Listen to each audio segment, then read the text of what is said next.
Let's start with something bold. What you think you know about the G-spot might not just be incomplete, it might be wrong. For decades, people have been told there's a single magic button inside the body that guarantees intense pleasure if you just find it.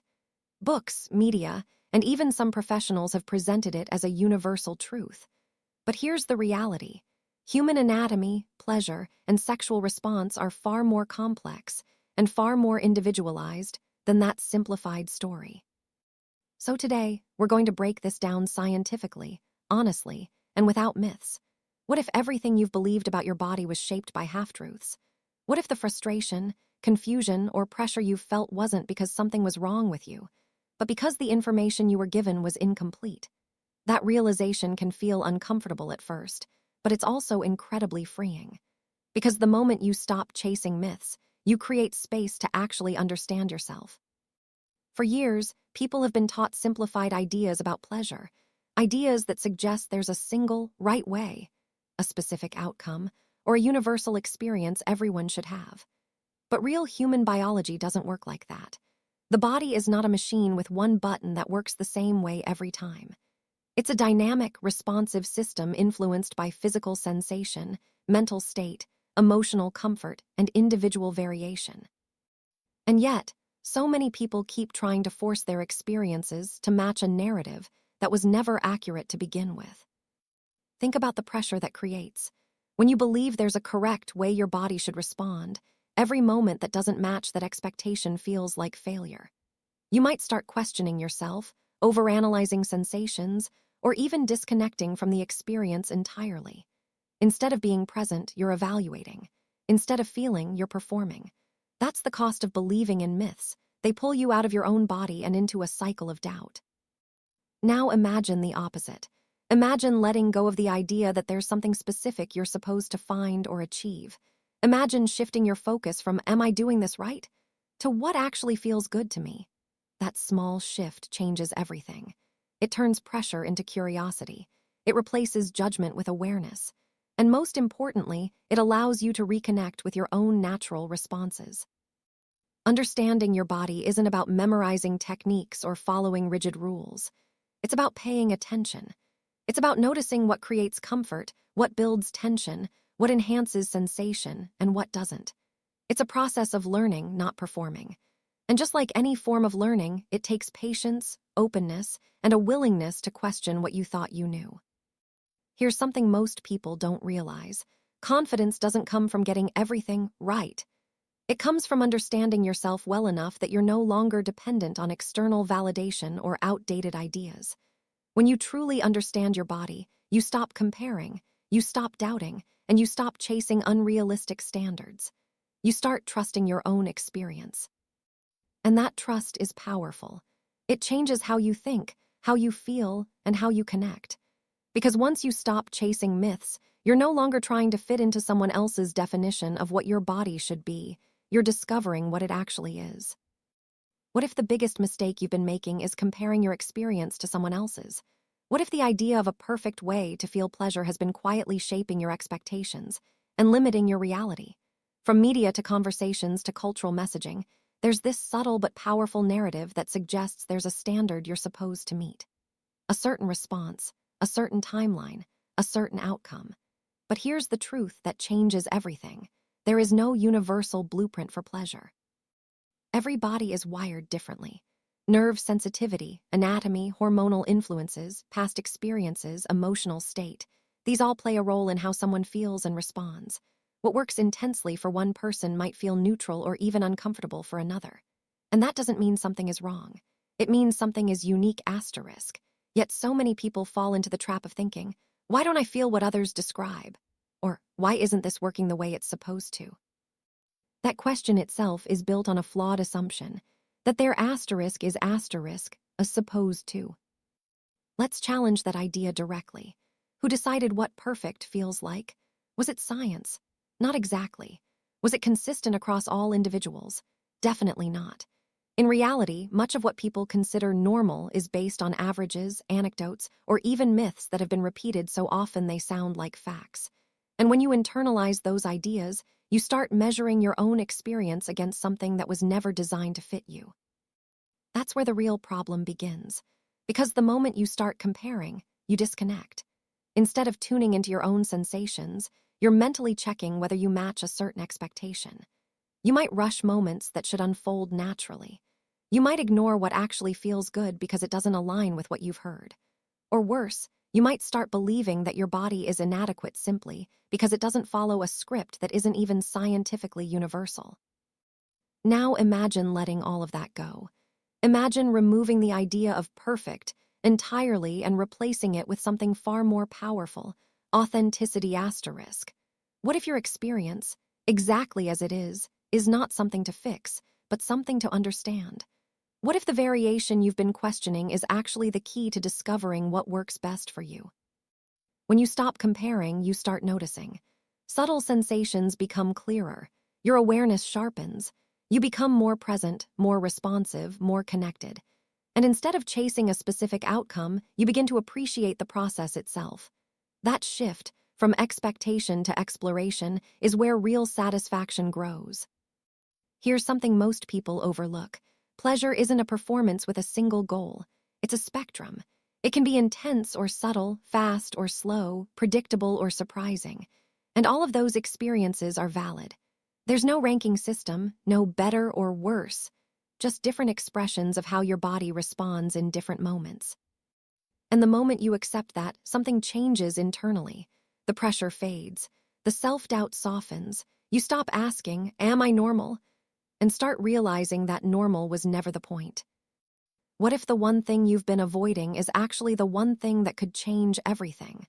What if the difference between confusion and clarity, frustration and satisfaction, isn't technique, timing, or experience, but simply what you're willing to say out loud?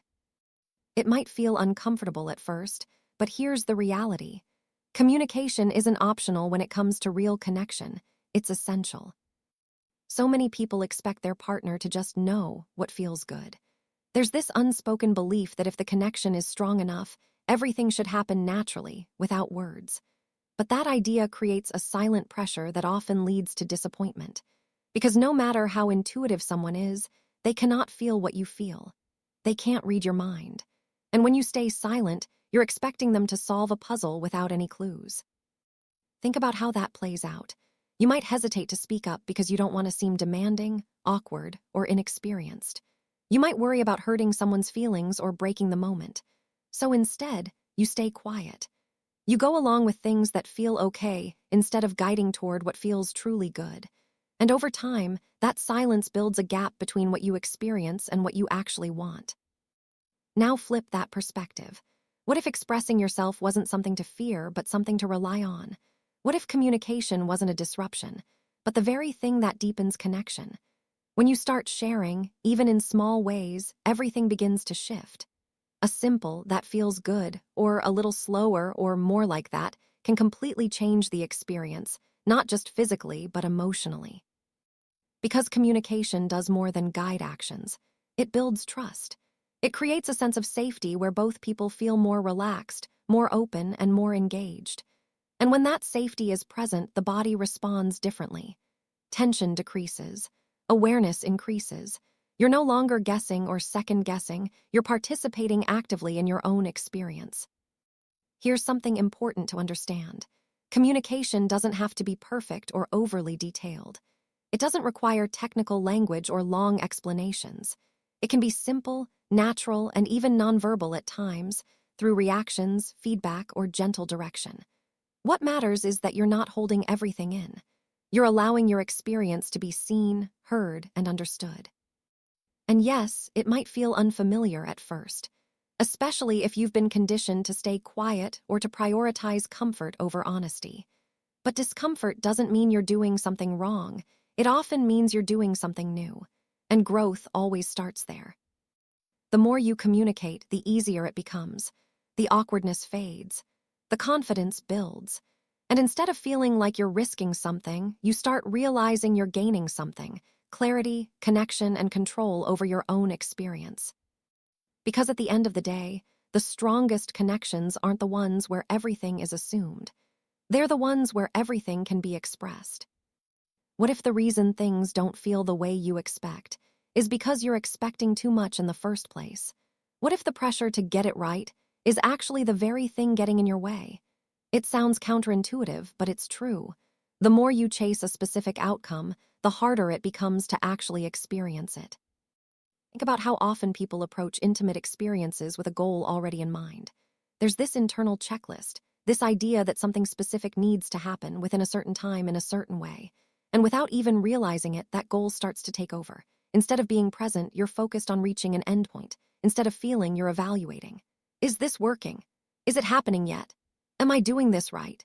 Those thoughts don't just stay in your mind, they affect your entire body. Because the body responds to pressure. When you're tense, distracted, or overthinking, your nervous system shifts. You move away from a relaxed, receptive state and into one that's more alert and controlled. And that shift makes it harder to feel subtle sensations, harder to stay connected, and harder to fully enjoy the moment. It becomes a cycle. The more you try to force the experience, the more it slips away. Now imagine replacing that pressure with something completely different, curiosity. Not I need to achieve this, but I want to explore this. That single shift changes the entire dynamic.